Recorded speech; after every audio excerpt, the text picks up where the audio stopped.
नमस्कार दोस्तों, कैसे हो। आशा करता हूँ कि आप लोग बहुत अच्छे होंगे। चलिए आज हम पढ़ते हैं भारतीय संविधान के प्रमुख समितियाँ एवं उसके अध्यक्ष और इनसे जो संबंधित जो क्वेश्चन आप पे आते हैं कि महिला सदस्य कौन कौन थी।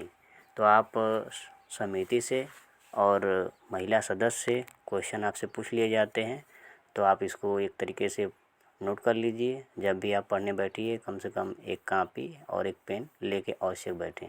जैसे आपको जो बताया जाता है या पढ़ाया जाता है आप उसको कहीं ना कहीं नोट कर लीजिए। अगर आप नोट कर लेते हैं तो आपके लिए फ़ायदे रहते हैं, क्योंकि परीक्षाओं में हमेशा एक दो क्वेश्चन से पूछे जाते हैं। चलिए हम स्टार्ट करते हैं भारतीय संविधान की प्रमुख समितियाँ एवं उससे अध्यक्ष। देख रहे हैं यहाँ पे कि यहाँ पे जो समिति आपकी दी है, पहली जो समिति आपकी है संचालन समिति, दूसरा है संघ संविधान समिति, तीसरा दिया आपका प्रांतीय समिति, चौथा दिया आपका है संघ शक्ति समिति, पांचवा दिया आपके प्रारूप समिति और छठवां दिया आपका झंडा समिति, सातवां दिया है मूल अधिकार उप समिति, आठवां दिया अल्पसंख्यक समिति, नौवां दिया है नियम समिति, दसवां दिया है कार्य संचालन समिति। तो ये जो समितियाँ आपको यहाँ पे दिया गया है। चलिए यहाँ पे हम देख लेते हैं कि जो समितियाँ थी उनकी समितियाँ के कौन कौन अध्यक्ष हैं। यहाँ पे आप देख रहे हैं जो अध्यक्ष उनके थे, तो संचालन समिति के जो अध्यक्ष थे आपके डॉक्टर राजेंद्र प्रसाद। डॉक्टर राजेंद्र प्रसाद संचालन समिति के अध्यक्ष थे और हमारे भारत देश के प्रथम राष्ट्रपति थे। वहीं पर हम देखते हैं तो दूसरा नंबर जो आपका है संघ संविधान समिति। संघ संविधान समिति के दो अध्यक्ष थे आपके पंडित जवाहरलाल नेहरू। ये भी जो आप हमारे देश के प्रथम पीएम थे। तीसरा हम देखते हैं, तीसरा जो आपके थे प्रांतीय संविधान समिति।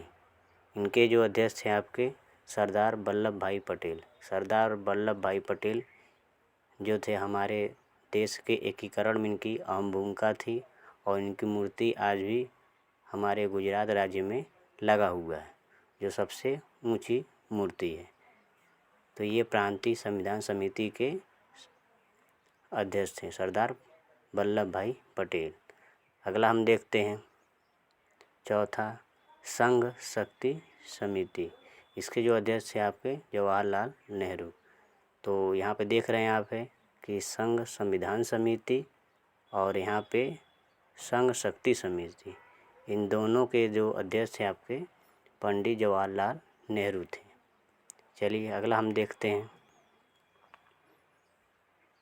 प्रारूप समिति। प्रारूप समिति, प्रारूप समिति के जो अध्यक्ष थे आपके डॉक्टर भीमराव अंबेडकर। डॉक्टर भीमराव अंबेडकर एक ऐसे शख्स थे जिन्होंने संविधान के निर्माण में अहम भूमिका का निर्वहन किया, क्योंकि वे एक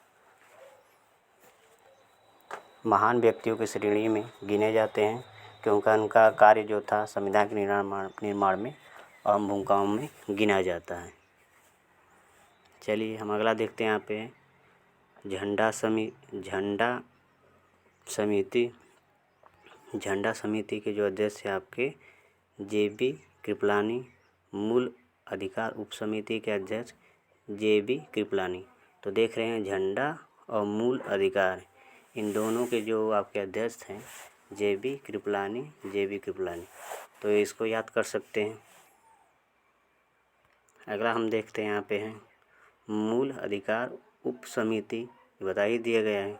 अगला आपका है अल्पसंख्यक उप समिति के जो अध्यक्ष है आपके H.C. मुखर्जी। वहीं पे अगर हम बात करते हैं नौवा जो आपका रहते हैं 9वें नंबर पे प्रक्रिया नियम समिति। इसके जो अध्यक्ष है आपके डॉक्टर राजेंद्र प्रसाद। तो प्रक्रिया नियम समिति और यहाँ पे संचालन समिति, इन दोनों के जो अध्यक्ष है आपके डॉक्टर राजेंद्र प्रसाद जी थे, जो हमारे देश के प्रथम राष्ट्रपति थे। वहीं पे हम 10वें की बात करते हैं यहाँ पे हैं तो कार्य संचालन समिति। कार्य संचालन समिति के जो अध्यक्ष है आपके doctor KM. Munshi. Doctor KM. Munshi जो थे कार्य संचालन समिति के अध्यक्ष थे।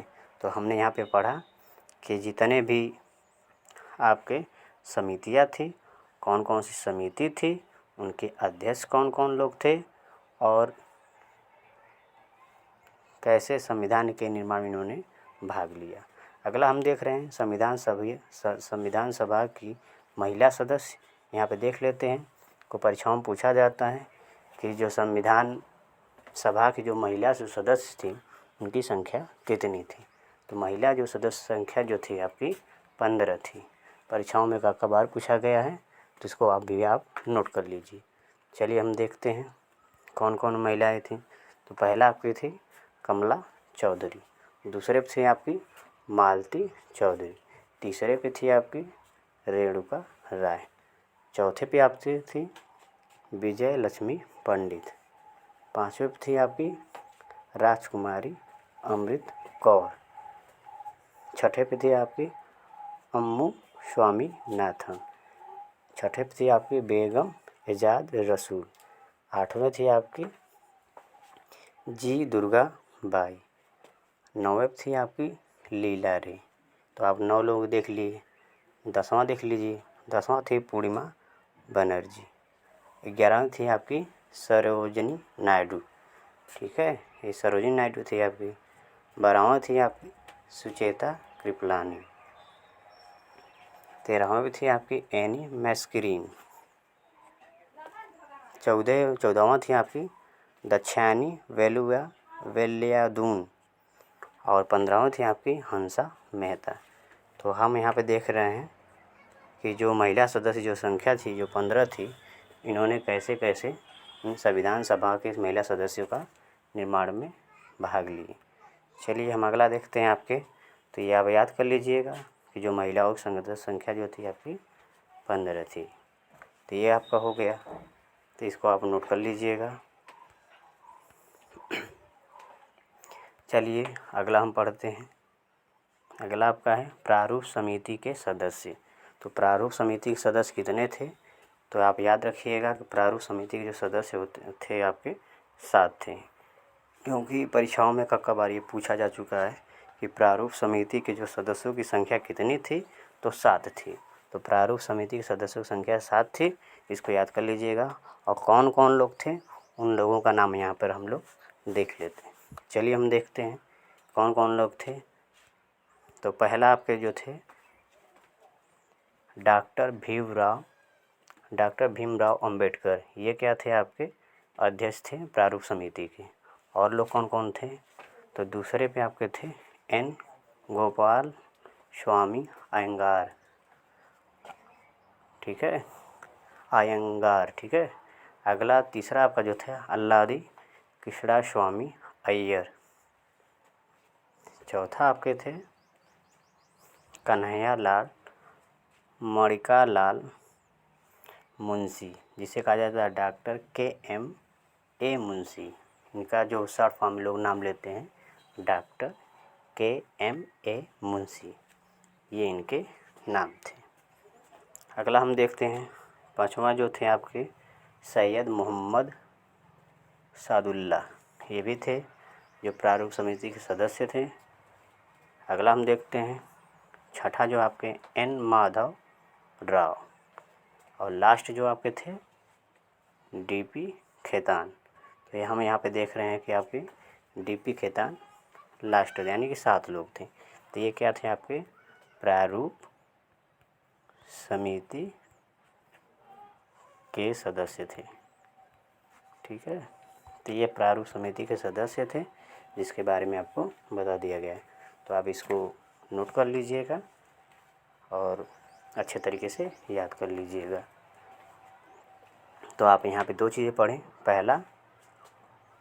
पहला जो आपने पढ़ा समिति के बारे में पढ़ा, उसके अध्यक्ष कौन कौन थे ये पढ़ा, फिर उसके बाद महिला सदस्यों के बारे में पढ़ा, कौन कौन महिलाओं ने सदस्यों ने भाग लिया।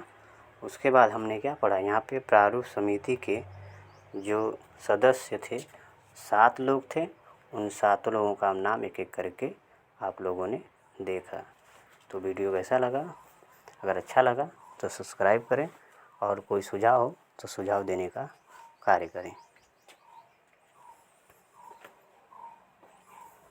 आशा करता हूँ कि वीडियो आपके लिए बहुत ही हेल्पफुल रहेगा और परीक्षा की दृष्टि से उपयोगी रहेगा। तो इसलिए वीडियो की जो क्वालिटी है उसको देखते हुए बनाया गया है ताकि आप लोगों को आसानी से समझ में आ सके। जय हिंद दोस्तों।